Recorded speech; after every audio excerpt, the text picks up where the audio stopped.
மீண்டும் அனைவருக்கும் வணக்கம். தனித்தமிழ் இயக்கத்தின் தந்தை மருந்துடைகளாருடைய 150வது ஆண்டு விழா நிகழ்ச்சி இப்பொழுது தொடங்குகிறது. தனித்தமிழ் என்ற ஒரு தமிழ் இல்லை. தனித்தமிழை பின்பற்றி எப்பொழுது கலக்கிறதோ அப்பொழுது நாம் தனி என்ற ஒரு சொல்லை வலியுறுத்த வேண்டியிருக்கிறது என்றுதான் அந்த இயக்கம் தொடங்கப்பட்டது. அந்த இயக்கம் தொடங்குவதற்கு முன்பே பல எதிர்ப்புகளும், அது எதற்கு இப்போ மொழி என்பதே வளர்வதற்குரியதான், சொற்கள் அதிகமாக இருந்தால் தான் வளரும், பல மொழியிலிருந்து சொற்களெல்லாம் என்ன பண்ணலாம் என்றெல்லாம் சொல்லப்பட்டது. அதையெல்லாம் எதிர்த்து நின்று உறுதியாக இருந்து வளர்த்தவர் ஒரு இயக்கமாக என்றால் இல்லத்திலேயே அதை தொடங்கினார். எந்த ஒரு செய்தியும் இல்லத்திலிருந்து தொடங்கினால்தான் அது தொடங்கும் ஒரு இயக்கமாகும். அந்த வகையில் இந்த ஐயா அவர்கள் இது பாவலர் தமிழ்களம், அவருடைய நினைவிடம், அவருடைய நூலகம், இங்கு அது தொடர்பான அரங்குகள், இந்த நிகழ்ச்சிகள்லாம் நடப்பதற்காக ஒரு அரங்குகள் நாம் அமைத்திருக்கிறோம். அந்த வகையில் தனித்தமிழ் என்ற ஒரு இதழையே தொடங்கி எல்லா கட்டுரைகளையும் தனித்தமிழ் எழுத முடியும், எல்லா துறைகளையும் வெளிப்படுத்த முடியும் என்கிற வகையில் அதை நிறுவுவதற்காகவே இந்த இதழ் தென்மொழி என்ற மாத இதழை தொடங்கி ஐயா பாவலர் பெருந்தச்சனார் அவர்கள் தொடங்கினார்கள். தொடங்கி 1959 தொடங்கி இன்று வரை அது நாம் அவருக்கு பின்பு நடத்தி கொண்டிருக்கிறோம். இந்த நிகழ்ச்சியை நடத்துவதில் நாம் பெருமை கொள்கிறோம். இந்த நிகழ்ச்சிக்கு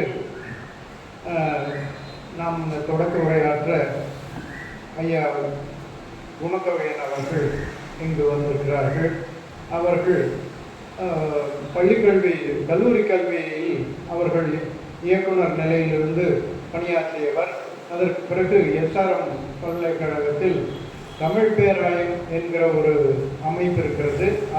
அந்த அமைப்பிலிருந்து பல நூல்களை எல்லாம் வெளிவிட்டு பதிப்பாசிரியராக இருந்து இப்பொழுது அந்த பாவலர் பைந்தமிழ் அறக்கட்டளை என்று பைந்தமிழ் கல்விக் கழகம் என்ற ஒரு இணைய வழி கல்விக் கழகத்தை நடத்தி உலகமெங்கும் இருக்கிற பலருக்கும் தமிழ் படிக்க வேண்டும், இலக்கியம் படிக்க வேண்டும், இலக்கணம் படிக்க வேண்டும் என்கிறவர்களுக்கெல்லாம் சொல்லிக் கொடுக்குற இணைய வகையில் சொல்லிக் கொடுக்குற வகையில் அவர் அதை தொடர்ந்து அந்த பணியை நடத்தி கொண்டிருக்கிறார்.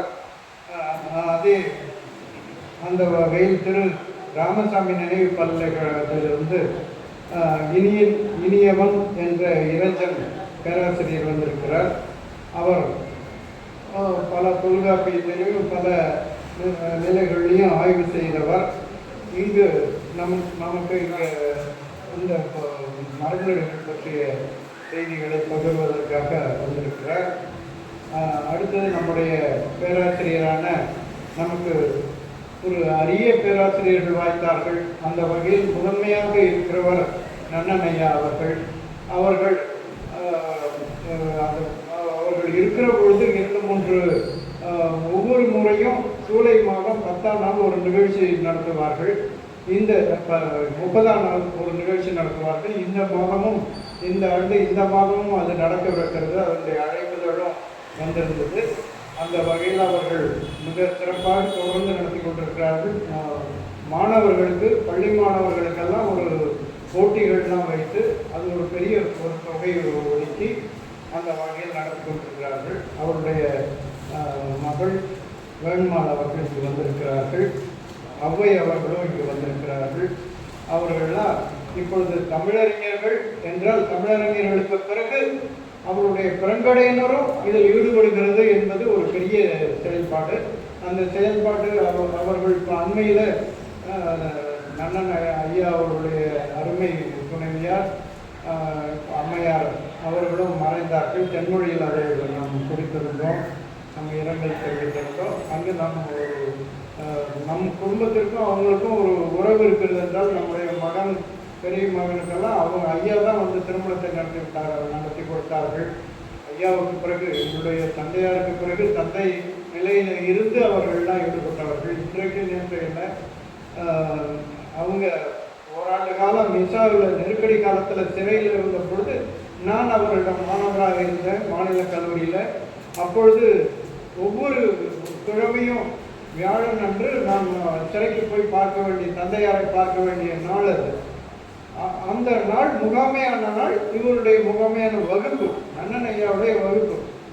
அவர் நேராக அழைத்து இந்த பாடம்லாம் நாம் தான் எப்பொழுதும் தெரிந்து கொள்ளலாம், தந்தையாரை போய் பார்த்து விட்டுருவாங்க, என்னுடைய வகுப்பில் எவ்வளவு நேரம் இருக்க முடியுமோ இருந்துட்டு நீங்கள் சொல்லவே தேவையில்லை, நீங்கள் பாட்டுக்கு எழுந்து போகலாம் அப்படின்னு ஒரு அனுமதியை கொடுத்தார்கள். பொது அனுமதி போல நமக்கு கொடுத்திருந்தார்கள்.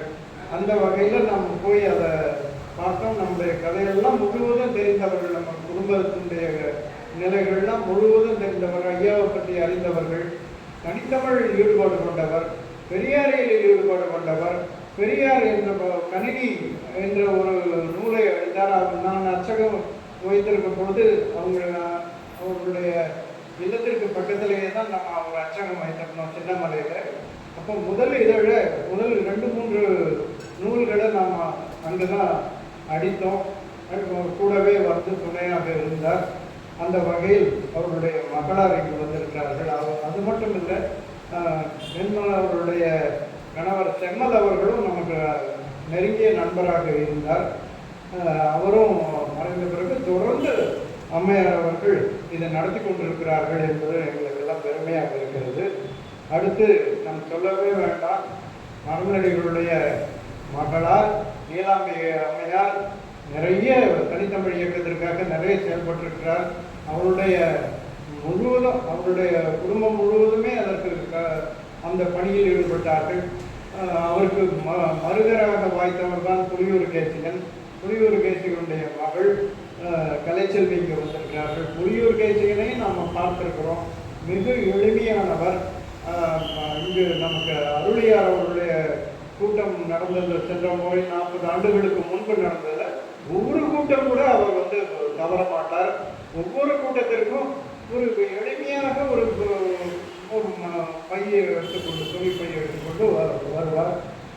வந்து யார் என்றே தெரியாது. கடைசியில் இருந்து விட்டு போவார். 2-3 முறை பார்த்த பிறகுனா, ஐயா நீங்கள் எங்கிருந்து வருகிறீங்க யார் அப்படிங்கிற பொழுது தான் அமைதியாக நான் தான் வியப்பாக இருந்தது.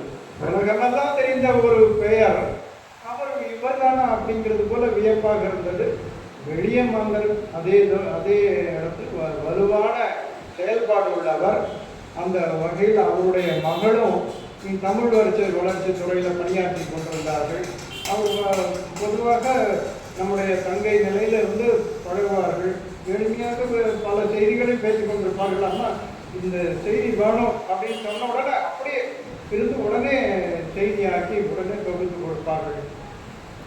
எந்த நிலைகளிலும் எந்த செய்தியை பேசிக் கொண்டிருந்தாலும் உடனே தனிப்படுத்தி பணியில் ஈடுபடக்கூடிய திறன் உள்ளவர்கள் அவர்கள் இங்கு வந்திருக்கிறார்கள். அம்மையார் கமலா முருகன் பல நிகழ்ச்சிகளில் அவரை பார்த்துருக்கிறோம். அம்மையார் அவர்கள் மிக திறன் வாய்ந்தவர்கள், நல்ல பேச்சாளர், ஆசிரியை. நமக்கு பல உலக தமிழ் ஆராய்ச்சி மன்றம் மாநாடுகள்லாம் நடத்துகிற பொழுதெல்லாம் முன்னின்று செயல்படுவார்கள். அவர்கள் வந்திருக்கிறது நமக்கு பெருமையாக இருக்கிறது. இந்த வகையில் இங்கு வரவேற்புரையாற்றிய அருமை தங்கை குறைந்தவர் அவர்களுக்கும் நன்றி உரையாற்ற இருக்கிற இளைஞரை அவர்களுக்கும் நாம் வரவேற்று இப்பொழுது இந்த மரநடிகளை பற்றிய சில செய்திகளை நாம் பகிர்ந்து கொள்ளலாம் என்று நினைக்கிறேன்.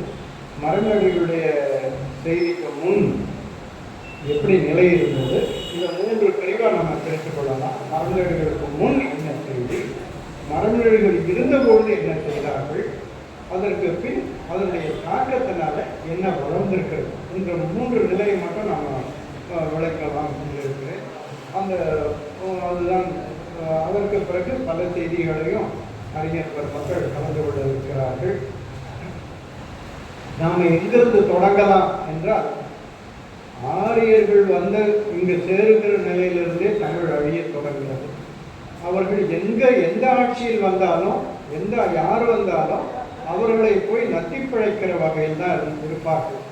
அது இஸ்லாமிய காலத்தில் இருந்து அது தொடங்குகிறது. அக்பருடைய அமைச்சர் பீர்பால் என்கிறவரெல்லாம் ஒரு பார்ப்பனர் என்று சொல்வார்கள். அதுதான் பதிவு. அதற்கு பிறகு யார் வந்தார்களோ ஆங்கிலேயர்கள் வந்தார்கள். ஆங்கிலேயர்கள் அவர்கள் மட்டும் இல்லை, அவருடைய இனத்தையும் காப்பாற்றுகிற எங்கெங்க வாய்ப்பு இருக்கிறதோ அதுதான் அவருடைய தங்களுடைய தன்னலத்துக்காக போய் தங்களை மட்டுமே பெருக்கிக் கொள்ளுகிறது என்பது அவர்களுக்கு எண்ணம் இல்லை. அவர்களுக்கு ஆழமான உறுதியான ஒரு பிடிப்பு இருக்கிறது என்றால் அவருடைய இனத்தில் ஒரு பிடிப்பு இருக்கிறது. அதுதான் நாம் கற்றுக்கொள்ள வேண்டியது. எல்லாம் ராமதாசி ஒரு ஆணை போடுகிறார், அது வேண்டாம் அதை திருப்பி பெறுங்க என்றால் நான் திருப்பி பெற முடியாது, நான் விலகி விடுறேன்னு விலகிறார். அது போன்ற உறுதி அவர்களுக்கு உண்டு. என்ன நழுவினாலும் அவர்கள் தனிப்பட்ட நழுவினாலும் அவருடைய கொள்கையில் அவருடைய இனப்பிடிப்பில் உறுதியாக இருப்பார்கள் என்ற நிலைதான்.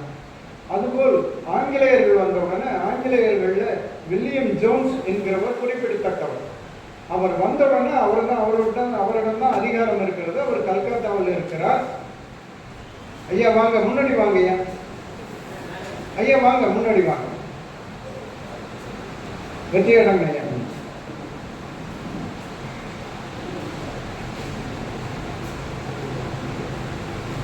William Jones என்கிறவர் குறிப்பிடத்தக்கவர். அவர் வந்தவுடனே அவர் கொஞ்சம் மொழியில ஆர்வமாக இருக்கிறவர். உடனே போய் அவர்களை நெருக்கி சமஸ்கிருதம் தான் உலக மொழிகளுக்கெல்லாம் தாயாக இருக்கிறது என்கிறதெல்லாம் சொல்லுகிறார்கள். அவர்களுக்கு என்னென்ன வகையில் அவருக்கு சான்றுகளை கொடுக்க முடியுமோ கொடுக்கிறார்கள். சமஸ்கிருதம் என்பது இந்தோ ஐரோப்பிய குடும்பத்தில் ஒன்று. இதுதான் இந்தியாவுக்கும் இந்தியாவில் இருக்கிற எல்லா மொழிகளுக்கும் தாயாக இருக்கிறது சமஸ்கிருதம் தான். உலக மொழிகளுக்கும் நிறைய நல்கை கொடுத்திருக்கிறது என்றெல்லாம் அவருக்கு நிறுவுகிறாங்க. அப்பொழுது அவர் அதெல்லாம் பெரியதாக எடுத்து உலகத்துக்கு பரப்புகிறார். வேதங்களையெல்லாம் எடுத்து பரப்புகிறார். அவர் ஒரு பெரிய ஆய்வு ஆசியாட்டிக் ஒரு நிறுவனம் வைத்து அதிலிருந்து சமஸ்கிருதம் எவ்வளவு ஆழமாக இருக்கிறது என்பதெல்லாம் நிறுவுகிறார். அதற்கு பிறகு அதில் சொற்பிறப்பியல் அகராதி ஒன்றை உருவாக்குவதற்கு ஏற்பாடு செய்கிறார். அதுதான் இன்றைக்கும் சமஸ்கிருதத்தை நிறுவி இன்றைக்கும் வாழ வைத்திருக்கிறது அவருடைய செயல்பாடு. அந்த வகையில் அந்த வில்லியம் ஜோன்ஸ் செய்கிற பொழுது இந்த இந்திய மொழிகள் எல்லாமே அதில் வந்த மொழிகள் தான் என்கிற நிலையில இதை தூக்கி பிடிக்கிறதுக்கு யாரும் இல்லை. தமிழ்நாட்டிலிருந்து தமிழ் தான் இதில் மூலமாக இருக்கிறது என்று தூக்கி பிடிப்பதற்கு யாரும் இல்லாத ஒரு நிலையாக இருக்கிறது. நெடுங்காலத்துக்கு பிறகு ஒரு மதம் பரப்ப வேண்டிய நிலையில காலுவல் அவர்கள் வருகிறார்கள். காலுவல் தான் இல்லை, சமஸ்கிருதத்துக்கு மாறாக இங்கு இன்னொரு குடும்பம் மொழி குடும்பம் இருக்கிறது என்கிறத தூக்கி நிறுவுகிறார். அந்த காலுவல் வந்த பிறகுதான் அந்த தமிழ் என்பதை தமிழ் குடும்பம், திராவிட மொழி குடும்பம், அது திராவிட மொழி குடும்பம் என்று அவர் தான் பெயர் வைக்கிறார். அப்பொழுது அதற்குள்ள எல்லா மொழிகளையும் கலந்து ஆரியர்கள் வந்த பொழுது நமக்கு வடமொழி வரலாறு என்று கைலாசநாத குருக்கள் ஒரு நூல் எழுதியிருக்கிறார். அது மிக அரிய நூல். அவர் கைலாசநாத குருக்கள் ஈழத்தை சார்ந்தவர். அவர் ஒரு நூல் எழுதியிருக்கிறார். அது காலச்சுவடு பதிப்பகத்தில் இன்றைக்கும் கிடைக்கிறது. ஒரு 150 ரூபாய் அளவுள்ள ஒரு நூல் தான். மிக அரிய நூல், எல்லாரும் வாங்கி படிக்க வேண்டிய நூல். ஐயா பாவாணர் ஐயாவும் வடமொழி வரலாறு எழுதியிருக்கிறார்கள். வடமொழி வரலாறுல மிகவும் அரிய ஒரு 1000 சொற்களுக்கு, ஒரு சிறிய நூலில் 1000 சொற்களுக்கு வடமொழியா தமிழா என்கிற வேறுபாடை காட்டி இதெல்லாம் வடமொழி சொல்லாக கருதப்படுகிறது, இது அனைத்தும் தமிழ் தான் என்று அந்த நூலில் எழுதப்பட்டிருக்கிறது. அவர்கள் எழுத வேண்டிய நோக்கம் வடமொழி வரலாறு. ஆனால் அதில் வேறு சொல்லு ஆய்வை செய்கிறார். 1000 சொற்களுக்கு எடுத்துக்காட்டுகிறார். இவர் அதில் பல செய்திகளை எழுதுகிறார். நாங்கள் வந்தபொழுது, ஆரியர்கள் வந்தபொழுது அவர்களுக்கு பேச்சு மொழியே இல்லை, வேத மொழி மட்டும்தான் இருந்தது. ஒரு சமுதாய மொழியாக அது வளரல. எந்த வேதங்களை பரப்புவதற்காக மட்டும்தான் அது பயன்பட்டது. அவர்கள் வேற மொழியை ஏதோ வைத்திருந்தார்கள், அது என்னன்னு தெரியாது அவர் சொல்லுகிறார். அப்புறம் அவருடைய வேத மொழியை இங்கு கொண்டு வந்து இன்னொரு இங்கே மக்களோட பரப்ப வேண்டும் என்பதற்காக இங்கு பேசப்பட்டிருக்கிறதான பாலி மொழியும் பிராகிருத மொழியும் அதிலிருந்து சொற்களை எல்லாம் வாங்கி கொண்டு அந்த 2 மொழிகளையும் அழித்து விட்டார்கள் அப்படின்னு யார் எழுதுகிறார்? வடமொழி வரலாறு எழுதுகிற கைலாசநாத குருக்கள் எழுதுகிறார். அதுவரை அவர்களுக்கு எழுத்து கிடையாது, எழுதுகிற வழக்கமே கிடையாது. ஒன்றா பேசுகிற மொழி தான். எழுதா கிழவின்னா அதுதான், எழுதா கிழவி என்றே எழுதுகிறார்கள். அது வாங்கி படிக்க வேண்டும். மிக அரிய நூல் அது. அதில் பெருமையை சொல்லுகிறார். இந்த அதாவது சரியான செய்தியை, உண்மையான செய்தியை அதில் பதிவிட்டிருக்கிறார். அந்த வகையில் வடமொழி வரலாறு என்கிற வரலாற்றில் சொல்லப்படுகிறது.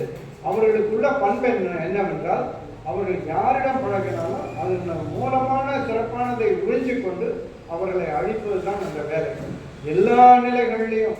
அதுபோல தமிழ் இலக்கியங்களில் வருகிற பல இலக்கியங்களிலிருந்து வாங்கி கொண்டு மொழிபெயர்த்து விட்டு மூலத்தை அழிப்பது தான் அதனுடைய நோக்கத்தினால்தான் அவர்களும் சென்றார்கள். பல நாளிகைகளையும் கொடுத்திருக்கிறார். எத்தனை நூல் அழிந்தது, எத்தனை நூல் இருந்தது என்றெல்லாம் தெரியவில்லை. இலக்கியங்கள்லாம் அழிந்ததற்கு காரணமாக இருந்தது. அதற்கு மேலே இடைக்காலத்தில் மணிப்பிரவாள நடை என்று ஒன்று வந்தது. தமிழில் எழுதுகிற பொழுதே வடமொழியை கலந்து எழுதினால்தான் பெருமை என்கிற வகையில் நிறைய வட சொற்களை கலந்து தமிழை அழிக்கிற வேலையை ஈடுபட்டிருந்தார்கள். பல மொழி சொற்கள், அரிய சொற்களை எல்லாம் நம்ம இப்பொழுது நம்ம கலந்து பேசுகிற நிலையில நம்ம இதை பேசுகிறோம். தமிழை எப்படி பேசுகிறது என்கிற கலந்தே பேசுகிறோம். ஒரு சொற்றொடரில் நம்ம பேசினால் அதில் இருக்கிற சொற்கள்ல ஏதோ 2 சொல் தான் தமிழாக இருக்கிறது. மற்றதெல்லாம் பெயர் சொற்கள்லாம் நிறைய கலந்து பேசுகிறோம். அந்த கலந்து பேசுகிற காலத்தில் இனிமேல் கலந்து பேசினால் மொழி அழிந்துவிடும், சீர்விட்டு விடும் என்கிற நிலையில உச்சமாக வருகிற பொழுதுதான் மரநடிகள் இதை எண்ணிக்கொண்டிருக்கிறார். திடீர்னு சொல்லுவார்கள், அவர் தோட்டத்தில் இருந்த பொழுது பெற்ற தாய்தனை மகமறந்தாலும் இது ஒரு பொறி. ஆனால் அதுதான் அவரை வாழ்க்கையில் திருப்பினது என்றெல்லாம் நம்ம சொல்லிவிடக்கூடாது. அவர்களுக்கு ஏற்கனவே அந்த திட்டத்தில், அந்த எண்ணத்தில் இருந்து கொண்டிருக்கிறார்கள். அந்த எண்ணத்தில் இருக்கிற பொழுது இந்த செய்தியும் வருகிறது. இந்த நியூட்டன் சொல்லுவார்கள், நியூட்டன் எங்கேயோ படுத்து கொண்டிருந்தால் ஆப்பிள் மரத்துக்கு கீழே படுத்து கொண்டிருந்தால் ஆப்பிள் மரம் அவருடைய தலையில், பழம் அவருடைய தலையில் விழுந்தது. உடனே அப்பொழுதுதான் அந்த நில ஈர்ப்பை கண்டுபிடித்தார், கிராவிடேஷனை கண்டுபிடித்தார் என்றெல்லாம் சொல்வார்கள். அதெல்லாம் உண்மைக்கு சான்றாக எங்கேயுமே பதிவு இல்லை, ஒரு கதை. அதுபோல இதுவும் கதை இல்லை, உண்மை நிகழ்ச்சி தான். அந்த நிகழ்ச்சியிலிருந்து அந்த மாற்றம் வந்தது, ஒரு பொறியாக இருந்தது. அதற்கு முன்பே இதெல்லாம் கவலைப்பட்டு கொண்டிருந்தால் இந்த செய்தி வந்தவுடனே இந்த பொறி, இந்த நிகழ்ச்சி வரைக்கும் ஒரு பெரிய திருப்புமுனையாக அமைந்தது. அதை மேற்கொண்டு எடுத்துக்கொண்டு போனார் நீலாம்பி அம்மையார். எப்படி செய்ய வேண்டும் என்கிற நிலைக்கு எடுத்துக்கொண்டிருக்கிறார். இது ஒரு முன்னணி நிலையில, மரநடிகளுக்கு முன்னணி நிலையில இந்த கலப்புகள் நிறைய நேர்ந்திருந்தது. உவேசா அவர்களுடைய தமிழ் தாத்தா என்றெல்லாம் சொல்லுவார்கள். அவருடைய ஒரு கட்டுரையை எடுத்து படித்து புரிந்து கொள்ளவே முடியாது. அந்த காலத்தில் எழுதின பொழுதுபோக்கு இதழ்களான இன்றைக்கும் கொண்டிருக்கிற குமுதம், ஆனந்த விகடன் போன்ற இதழ்கள்லாம் எடுத்து புரிந்து கொள்ளவே முடியாது. அவ்வளவு வடமொழி கலப்பாக இருக்கும். இன்றைக்கு அதெல்லாம் பல சொற்களும் புதிய சொற்கள்லாம் நிறைய கலந்துருக்கிறது.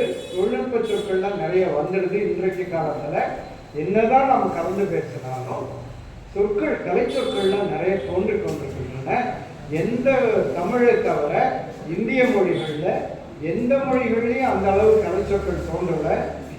ஒரு தொலைபேசியில் பேசுகிறோம் அப்படின்னு சொன்னால் கூட எல்லோரும் டெலிஃபோனில் தான் பேசிகிட்டு இருக்கிறோம்.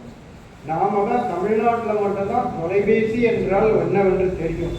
மற்ற இடத்துலலாம் அங்கெல்லாம் போய் பார்த்தா டெலிஃபோன் எக்ஸ்சேஞ்சுன்னு எழுதினா அவன் மலையாளத்துலேயும் அதே தான் எழுதியிருக்கான், கன்னடத்துலேயும் அதே தான் டெலிஃபோன் எக்ஸ்சேஞ்சு தான் எழுதியிருக்கிறான், ஆந்திரா தெலுங்குலையும் அதே தான் எழுதியிருக்கிறான்.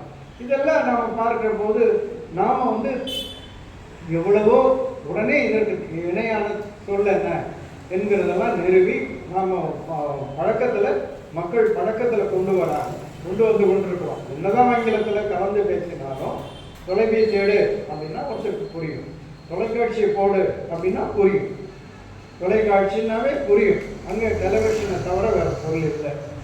இன்றைக்கு ஹிந்தியில் தூர்தர்ஷன் கொண்டு வந்திருக்கிறான். தூர்தர்ஷன் இந்தியில இப்பொழுதுதான் கலை சொற்களை எப்படி உருவாக்கலாம் அப்படிங்கிற ஒரு நிலைகளில் அரசு அதில் கவலைப்பட்டது. ஆனால் கவலைப்பட்டாலும் என்ன செய்ய முடியும்? இந்தியில் உருவாக்குற அனைத்து சொற்களும் சமஸ்கிருதத்தில் தான் உருவாக்க முடியுது. சமஸ்கிருதம் தான் அங்கே நுழையுது. ஆனால் தூய மொழியில நீங்க உருவாக்குறீங்களா? மலையாளத்திலேயே நீ உருவாக்குறியா? அது தமிழாக தான் உருவாக்கினா அது தமிழாக தான் இருக்கும். தெலுங்குல உருவாக்கினா அது தமிழாக தான் இருக்கும். அதை பற்றி கூட இல்லை. அவங்க மொழியில இப்ப செப்புதல் என்றால் தெலுங்கு என்றால் இங்கேயும் இருக்கிறது, அங்கேயும் இருக்கிறது. அது தமிழ்னே சொல்ல வேண்டாம், நீங்க தெலுங்குன்னே சொல்லிட்டு போங்க. ஆனாலும் கூட மூலம் எங்க இருக்கிறது? வேர் சொல்லை கண்டுபிடிக்கிற பாங்குல தமிழ் இருக்கிறது. தமிழ்ல அந்த வேர் சொற்கள் அடையாளம் தெரிந்து கொள்ளக்கூடிய அளவில் இருக்கிறது. மலையாளத்துல இருந்து ஒரு சொல் தமிழ்ல அடையாளம் அவங்களுக்கு அடையாளம் தெரியல. நாயே மறந்துட்டு இருக்கிறாங்க, அவங்க வேறையே மறந்துருக்கிறாங்க. இன்றைக்கு வேரை பார்க்கிற ஒரு குணம் இருக்கிறது. அந்த வகையில தான் சென்ற மரபுகளுக்கு முன்பு இந்த நிலை இருக்கு. மரபுகள் என்ன செய்தார்? மரபுகள் காலத்துல இந்த நிலையெல்லாம் அவர் எண்ணின பிறகு உடனடியாக மாற்றத்தை கொண்டு வந்தார். தன்னுடைய நடைமுறையிலேயே ஞானசாகரம் என்ற ஒரு இதழை நடத்தினா உடனே அறிவு கடை. இதெல்லாம் எண்ணி பாருங்க. வீட்டுல திரிபுர சுந்தரி என்கிற ஒரு பெயர்ல ஒரு குழந்தை இருக்குது, மகள் இருக்கிறார். அவருக்கு என்ன பெயரை போடுகிறார்? உடனே மொழிபெயர்த்து அது முன்னகர் அழகி. முன்னகர் அழகின்னா யாராவது வைத்துக் கொள்ளுவாங்களா? வைக்கணும் அப்படின்னு சொல்லி துணித்து வைத்தார். மற்றதெல்லாம் அதற்கு பிறகுலாம் நல்ல தமிழிலேயே வைத்திருக்கிறார். திருநாவுக்கரசு, திருஞான சம்பந்தம், அது கூட அறிவு தொடர்புன்னு வைத்தார். திருநாவுக்கரசு தமிழ் பெயர். இது போல நிறைய பெயர்கள்லாம் முதல்ல மாற்றிக்கொள்ளணும். எழுதுகிற பொழுது மொழியெல்லாம் கலந்து எழுதாத எந்தெந்த சொல்லும் கண்டுபிடித்து எழுதணும். அப்பொழுதுதான் ஒரு சிக்கல் வருகிறது. இப்போ அந்த நேரத்தில் உள்ள சிக்கலை மட்டும் பார்க்கணும். இப்பொழுது மரநடிகளுக்கு முன்பு உள்ள நிலைகளை பார்க்கணும். காதுகள் ஒரு கூட்டம் மொழியியல் குடும்பம் என்கிறத ஒன்று அறிவித்தார். அந்த அறிவித்த பொழுது தமிழ் தான் மூல மொழியாக இருக்கிறது, மற்ற மொழிகள்லாம் வடமொழி கலந்து திரிந்து மற்ற மொழிகளாக ஆகிவிட்டது என்கிற ஒரு தமிழிலிருந்து தான் போனதுங்கிறது போல அவர் குறிப்பிடுறார். இது ஒரு பக்கம் இருக்கு. தமிழ்ல இருக்கிற நிலைகள்லாம் அவர் மேற்கொண்ட ஆய்வுல தமிழுக்கு 2 குறிப்புகளை அவர் சொல்லுகிறார். திராவிட சொற்பிறப்பியல் அகராதி ஒன்று உருவாக்க வேண்டும், எல்லா மொழிகளிலையும் சொற்பிறப்பியல் அகராதி உருவாக்க வேண்டும் சொல்லிட்டு போயிருந்தார். அதை உருவாக்க முனைந்தவர்கள் தான் மரோ எமினோ என்ற இருவர் திராவிட மொழிகளுக்கு எல்லாமே சொற்பிறப்பியல் அகராதி எப்படி வேர்ச்சொல்ல இருந்து அது வருகிறது என்பதை எழுதினார்கள். இது ஒரு பக்கம் இருக்குது. இப்பொழுது மரநடிகள் காலத்தை பார்ப்போம். மரநடிகள் காலத்துல இந்த மாற்றத்தை கொண்டு வந்தார். எது அங்க என்ன சிக்கல் வந்ததுன்னா, எல்லாருக்கும் சரி தனித்தமிழை பின்பற்றலாம். தனித்தமிழை பின்பற்றுகிற பொழுது எது தமிழ் எது வடமொழி என்றே தெரியாது கலந்திருக்கிறது. அந்த கலந்திருக்கிற ஒரு நிலையை எப்படி தெரிந்து கொள்வது? எல்லாருக்கும் தெரிந்து விட முடியாது. எல்லாருக்கும் இப்பொழுதும் கூட நமக்கு இது வடமொழியா இல்லையா என்றெல்லாம் பார்க்கிறதுக்கு அகராதி அருளி எழுதியிருக்கிறார், மற்றவர்களும் தொகுத்திருக்கிறாங்க. அன்றைய நிலையில் ஒரு பெரிய கேள்விக்குறியா இருந்தது. அப்பொழுது நீலாம்பி அம்மையாரே அவர்களுக்கு 11 குழந்தைகள், 11 குழந்தைகள். திருமண வாழ்க்கைக்கு பிறகு மன வாழ்க்கையில குறைவான காலம் தான். அவங்க எழுதின நூல்கள் தான் அதிகம். குழந்தைகள் பெற்றிருக்கிறதை விட நூல்கள் அதிகமாக பெற்று தந்திருக்கிறார்கள். அதுல அரிய நூல் ஒன்று வடமொழி தமிழ் அகராதி. தமிழ் அகராதின்னு ஒரு நூல், பெரிய நூலை ஒன்று போட்டிருக்கிறாங்க. அது வடசொல் தமிழ் மாற்றுகிற ஒரு நிலை. அது வடசொல்ல கருத்து. ஆனா ஒவ்வொரு நேரமும் நாம பேசுகிற பொழுதும் நடைமுறைப்படுத்துகிற பொழுதும் இந்த வடமொழி அகராதியை கையில வைத்துக் கொண்டே செல்ல முடியுமா? கட்டுரை எழுதும் போது அந்த நூலை கையில வைத்திருக்கலாம். பேசுகிற பொழுது கையில வைத்தே பேச முடியுமா? இருங்க அப்படின்னு பார்த்துட்டு பேச முடியுமா? இதற்கு ஒரு அடையாளம் இருக்குது. தமிழர்களுக்கு ஒரு அடையாளம் இருக்குது. இதுதான் நம்முடைய மொழின்னு தெரிந்து கொள்ளலாம். ஐயா சொல்லுவாங்க, வாயிலே தமிழ் வாழும் அப்படின்னு வெற்றியாளர் ஐயா சொல்லுவாங்க. இதுக்கு ஒற்று வருமா வராதா ஐயா, இது ஒற்று வருமா அப்படின்னு கேட்டால் நீங்கள் சொல்லி பாருங்க, இதிலே தெரிஞ்சிடும் அப்படின்னு ஐயா சொல்லுவாங்க. அதுபோல் நமக்கே நம்முடைய மொழி இதுதான் அப்படின்னு தெரிந்து கொள்றதுக்குரிய அறிகுறியும் இருக்கிறது.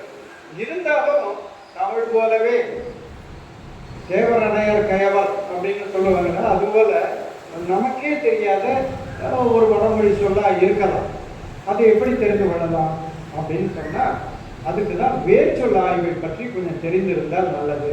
எல்லாருக்குமே இந்த வேர்ச்சொல்ல அறிவு இருந்தால் இதை எளிதாக கண்டுபிடித்து விடலாம் என்கிற வகையில் முதல்ல வேர்ச்சொல் ஆய்வை செய்து இதை கண்டுபிடிக்க முடியும் என்ற புத்தியை கண்டுபிடித்தவர் தேவனே பாவாணர். அவர்கள் இந்த தனித்தமிழுக்காக தான், தனித்தமிழை பயன்படுத்துவதற்காகத்தான் அந்த ஆய்வை முதல்ல இருக்கிறார். அது கிணறு விட்ட பூதம் வந்ததுன்னு சொல்லுவார்களே, அதுபோல அந்த வேர்ச்சொல் ஆய்வை எடுக்க தோண்ட அது பெரிய அளவில் போய்கொண்டிருக்கிறது. ஒவ்வொன்றுக்கும் எல்லா சொல்லும் பொருள் குறித்தனவேன்னு தொல்காப்பியத்தில் சொல்லுகிறது போல ஒவ்வொரு சொல்லுக்கும் ஒரு வேர்ச்சொல் இருக்கும். அறிவியல் சொல்லும் எந்த ஒரு பொருளும் தானாக தோன்றிவிட முடியாது. இன்னொரு பொருள்ல இருந்து தான் மாற முடியும் ஒழிய ஒரு பொருள் தானாக தோன்றிவிட முடியாது.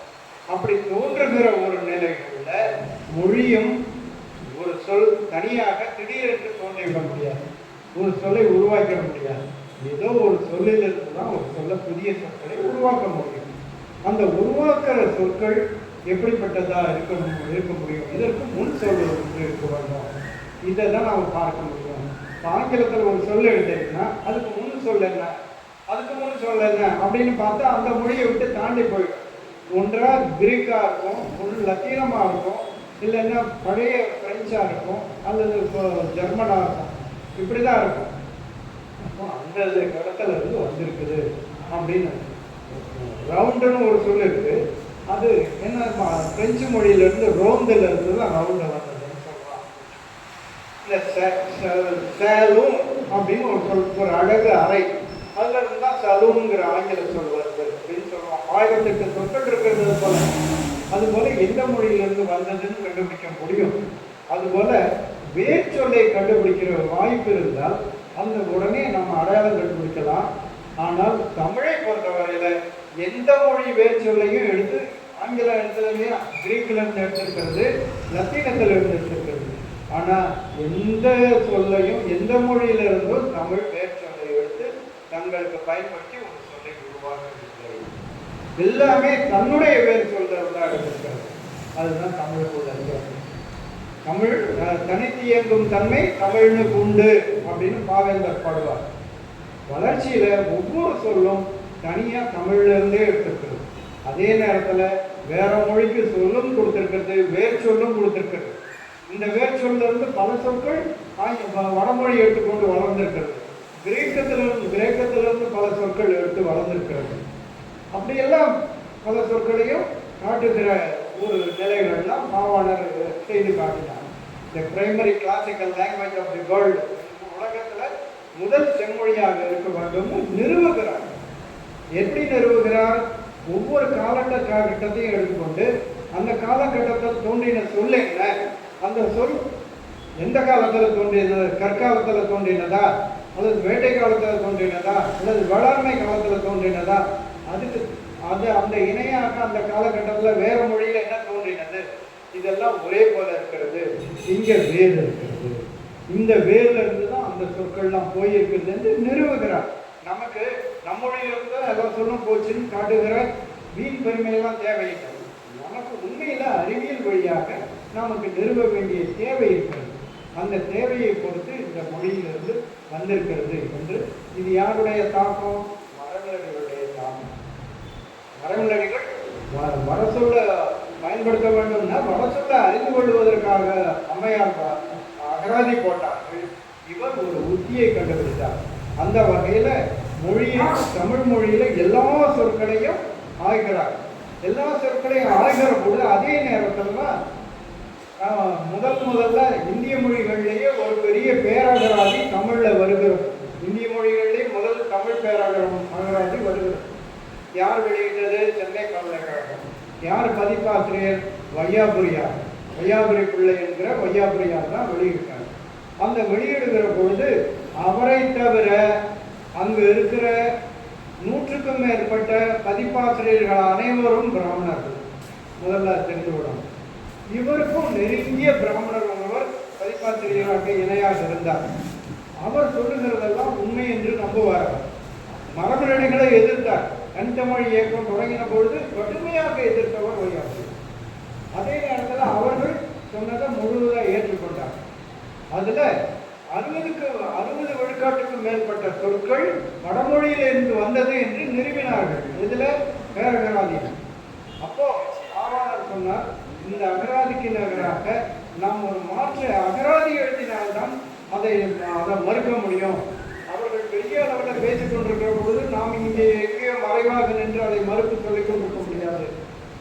ஒரு அகராதி எழுதினால்தான் அதை மறுக்க முடியும் என்று செந்தமிழ் சொற்பிறப்பியல் அகரமுதலி என்ற ஒரு அகரமுதலியுடைய தொகுதிகளை உருவாக்க வேண்டும் என்று அரசிடம் இசைவு கேட்டார்.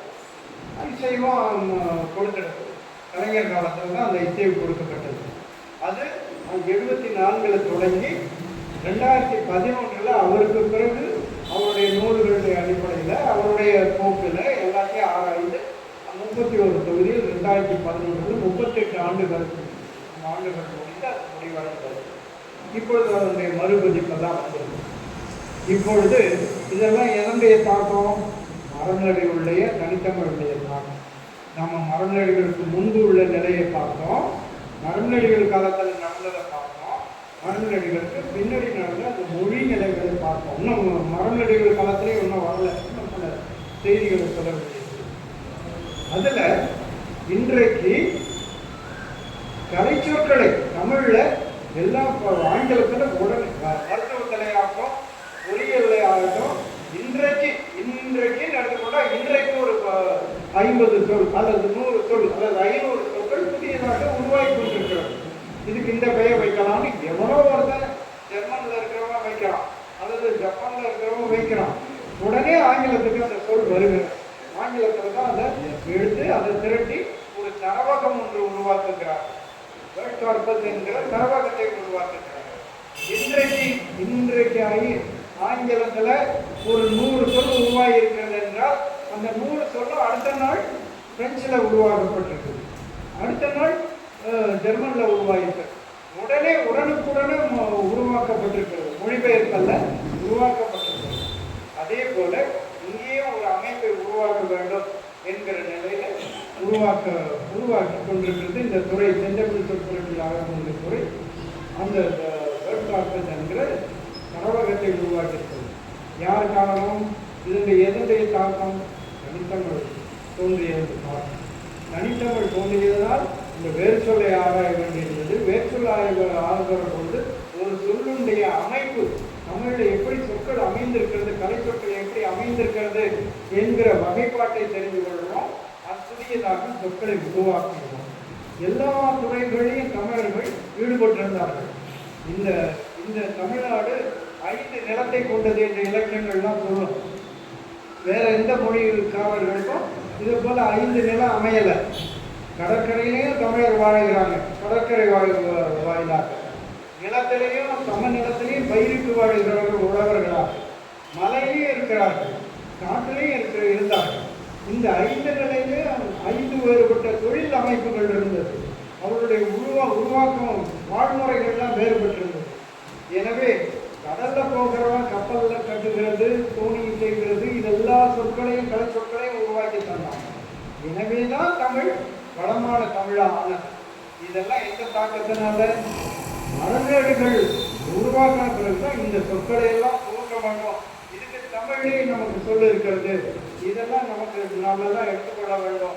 இங்கே ஒரு சொல்ல ஆங்கிலத்திலிருந்து வந்த உடனே இதுக்கு தமிழில் ஏற்கனவே உருவாக்கி இருக்கிறாங்களான்னு பார்த்து அந்த சொல்லை புதுப்பித்துக் கொண்டு மீண்டு உருவாக்கம் செய்து கொண்டிருக்கோம். அந்த வகையில் இந்த சொல் 3 இலக்கத்திலிருந்து இன்றைக்கு 15 இலக்க சொற்களை உருவாக்கி இன்றைக்கு கைபேசியிலேயே பார்க்கக்கூடிய அளவில் முன்னேற்றம் வந்திருக்கிறது என்றால் இது தமிழில் மட்டும்தான், இந்திய மொழிகளில் தமிழுக்கு மட்டும்தான் இது நேர்ந்திருக்கிறது. இந்த பணியை நாம் செய்து கொண்டிருக்கிறோம். இதனுடைய தாக்கம் தனித்தமிழ் தொடங்கினது. அவர் தனித்தமிழை மட்டுமே தொடங்கலை, அது மட்டுமே செய்யலை, மொழிக்கான ஒரு போராளியாக இருந்தார். மொழியில மட்டும் ஆரியம் கலந்தல்ல, பண்பாட்டிலையும் ஆரியம் கலக்குது, மதத்திலையும் ஆரியம் கலக்குது. அவர் சார்ந்திருந்த சைவத்தையும் வளர்த்தார், தமிழையும் வளர்த்தார் என்றெல்லாம் சொல்லுவார்கள். சைவத்தில் தான் மிகுதியாக கலந்திருந்தது. அந்த சைவத்தெல்லாம் அவர் அதுக்கு திறன்பட அதற்கு மறுப்பு கொடுத்தார். அந்த சைவத்தில் இதெல்லாம் நமக்கு போலி சைவம் என்றெல்லாம் அடையாளம் காட்டினார். தமிழை எப்படி கலப்பு மொழி என்று சொன்னாரோ அதே போல சைவத்திலையும் போலி சைவம் இருக்கிறது, ஆரியம் கடந்த போலி சைவம் இருக்கிறது.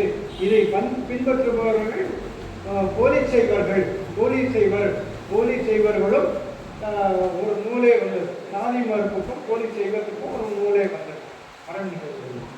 அதனால ஒரு போராடி இந்தி நுழைந்த போது அதற்காக பெரிய பாடுபட்டு ஒரு போர் நடத்தினார். போராடி அவர் ஒரு போராளி, தனித்தமிழ் இயக்கம் கண்டவர், மொழியியல் ஆய்வு செய்தவர். அதே நேரத்தில் தமிழர்களுக்கு வாழ்முறையில் ஒரு நாள்காட்டி தொடராண்டு இல்லை, 60 ஆண்டு தான் இருந்தது. 60 ஆண்டு சுழற்சியை தான் தமிழர்கள் பயன்படுத்தி கொண்டிருந்தார்கள். 60 ஆண்டுல ஒரு பெயரும் 60 ஆண்டு பெயரில் ஒரு பெயரும் தமிழ் இல்லை. தமிழ் இல்லை என்று சொல்வதனால் அது தமிழ் முறை இல்லைன்னு நம்ம சொல்லிட முடியாது. அதுல மறுப்பும் இருக்குது. என்னன்னா நமக்கு ஓராண்டு, ஒரு மாதம், ஒரு நாள் இதெல்லாம் கண்டறிகிற பொழுதே 12 ஆண்டு வியாழ வட்டம் என்கிற 12 ஆண்டையும் தமிழர்கள் பயன்படுத்தி கொண்டிருந்தார்கள். இதெல்லாம் வெளிநாட்டுக்காரர்கள் ஆய்ந்து எழுதினார்கள். ஜூபிட்டர் சைக்கிள் என்று வியாழ வட்டம் என்கிற வகையில் வியாழன் ஒரு முறை சுற்றி வருகிறதுக்கு 12 ஆண்டு ஆகும். அதே போல் காரி என்ற தனி சுற்றி வருகிறதுக்கு 30 ஆண்டுகள் ஆகும். இரண்டும் ஒரு இடத்துல சந்திக்கிறதுக்கு 60 ஆண்டுக்கு ஒரு முறை சந்திக்கிறது. ஏனென்றால் 60 ஆண்டுக்கு ஒரு அடையாளத்தை தமிழர்கள் ஏற்படுத்தி இருந்தார்கள். அதுபோல நாமெல்லாம் எளிதாக கண்டுபிடிக்கலாம். ஆண்டுக்கு ஒரு முறை மாம்பழம் பழுக்கும், அதுக்கு பருவம் உண்டு. அதே போல 12 ஆண்டுகளுக்கு ஒரு முறை உருவாகிற ஒரு மலரும் இருக்கிறது. அதே போல 60 ஆண்டுக்கு ஒரு முறை மலரக்கூடிய தாவரங்களும் இருக்கிறது. அதனால 60 ஆண்டு சுழற்சி என்பது தமிழர்களுடைய. ஆனால் பெயர் மட்டும்தான் நமக்கு பிறக்கிற குழந்தைகளுக்கு அவர்கள் பெயர் வைக்கிறது போல, வடமொழி பெயர்கள் வைக்கிறது போல அந்த ஆண்டுகளும் 60 ஆண்டு பெயர்களும் மாற்றப்பட்டிருக்கிறது. எனவே 60 ஆண்டு முறை தமிழர்களுக்கு பெயர் அவன் வடமொழி. அதனால அந்த முறையை மாற்றி தொடராற்று ஒன்று என்று உருவாக்க வேண்டும். கிறிஸ்துவுக்கு முன்பே வள்ளுவர் பிறந்திருக்கிறார் என்ற ஒரு வரையறை செய்து ஒரு கருதுகோளை வைத்துக் கொண்டிருந்து 31 ஆண்டுகளுக்கு முன் இவர் தோன்றினார் என்ற கருதுகோளை வைத்துக் கொண்டு அது கிறிஸ்துவுக்கு முன்பு 31 ஆண்டுகளுக்கு முன் திருவள்ளுவர் ஆண்டு, அதிலிருந்து தொடங்கி திருவள்ளுவர் ஆண்டு என்கிற ஒரு முறையை உருவாக்கியவர் மறந்துவிட்டார். ஒரு போராளி ஒரு வாழ்முறையில் ஒரு ஆண்டை உருவாக்கினவர், பல பண்பாடுகளையும் ஆரிய பண்பாடுகளை மறுத்தவர் என்கிற வகையில் நம்ம மரபுகளுக்கு நிறைய பெருமை கொண்டு அந்த செய்திகளையெல்லாம் ஆய்ந்து நமக்கு கொடுத்தோம்னால் அவருடைய பெருமை நமக்கு தெரியும். மரபுகள் இன்றைக்கு 150வது ஆண்டை நாம் கொண்டாடுகிற போது இதையெல்லாம் ஏற்றுக்கொண்டு மேற்கொண்டு நாம் என்ன செய்ய வேண்டும், மொழிக்கு என்ன செய்ய வேண்டும், நம்முடைய பண்பாடு வாழ்முறைக்கு என்ன செய்ய வேண்டும், வாழ்முறைக்கு என்ன செய்ய வேண்டும், நம்முடைய நாடு உரிமையை என்னென்னத்தை இழந்திருக்கிறோம் அதை எப்படி மீட்க வேண்டும் என்கிற வகையில் நாம் எண்ணி பார்க்கிற வகையில் தான் இந்த 150வது ஆண்டு இந்த பிறந்த நாள் நமக்கு வந்திருக்கிறது. இதை எண்ணி பார்க்க வேண்டும். நம்மால் என்ன செய்ய முடியும்? நமக்கெல்லாம் ஆற்றல் உண்டு. இன்றைக்கு பாவனரை பின்பற்றி அருளி அவர்களும் மற்றவர்களும் ஆய்வு செய்திருக்கிறது போல நாம் அந்த முறைகள்லாம் நாம் உள்வாங்கிக் கொண்டு நாம் ஒரு செயல்பட வேண்டும். நமக்கு செயல்படுகிறவர்கள் தான் இல்லை, நம்மெல்லாம் வெறும்னா சும்மா தனித்தமிழை பின்பற்றுகிறோம் என்றெல்லாம் சொல்லிக் கொண்டு இருக்கக்கூடாது. நம்ம செயல்பாடு என்ன, அவருடைய தாக்கத்தினால இத்தனையும் வளர்ந்துருக்கிறது இல்லையா? மொழியியல் ஆய்வு வளர்ந்துருக்கிறது, வேர்ச்சொல் ஆய்வு வளர்ந்துருக்கிறது, பிறப்பியல் வளர்ந்துருக்கிறது. நம்மெல்லாம் இந்த மொழியிலேருந்து எங்கெங்கே போயிருக்கிறது, தமிழ்லேருந்து உலகத்தில் எங்கெங்கெல்லாம் போயிருக்கிறதுன்னு அவன் நிறுவனம் இல்லையா? சமஸ்கிருதம் நிறுவனம் இல்லையா? நமக்கு அதை விட நிறுவ வேண்டிய சமஸ்கிருதத்துக்கே நிறைய சொல் போயிருக்கிறது. பாவாணர் அவர்கள் சொல்வார்கள், தமிழ் திராவிடத்துக்கு தாயும் ஆரியத்துக்கு மூலமும் என்கிறது தான் அவருடைய கோட்பாடு. இது போல ஆரியத்துக்கு எங்கெங்கெல்லாம் போயிருக்கிறது என்கிற செய்திகளை நாம் நிறுவ வேண்டும். அதெல்லாம் எல்லாருமே அதில் கைக்கொள்ள வேண்டும். நமக்கு செயல்பாடுகள் செய்ய வேண்டியவன நிறைய இருக்கிறது என்பதை நினைவுகூட்ட வேண்டிய செய்தியே இந்த நமக்கு 150ஆம் ஆண்டு நமக்கு அந்த பொறுப்பை உணர்த்தி இருக்கிறது. இந்த வகையில் என்னுடைய தலைமை உரையை நான் நிறைவு செய்கிறேன். அடுத்து இங்கு அவ்வை அம்மா அவர்கள் இதற்கான ஒரு பாடல் வேண்டுகோள் வந்திருக்கிறார்கள். அவர்களை அந்த பாடலை வாசிக்கும்படி அன்புடன் கேட்டுக்கொள்கிறேன்.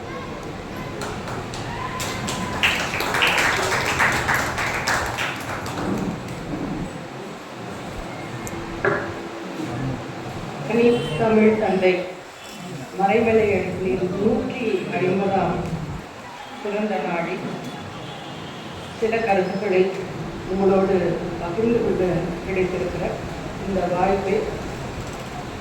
வாய்ப்பை வழங்கியமைக்கு என் நன்றியை கூறி உங்கள் அனைவருக்கும் என்னுடைய வாழ்த்துக்களை தெரிவித்துக் கொள்கிறேன்.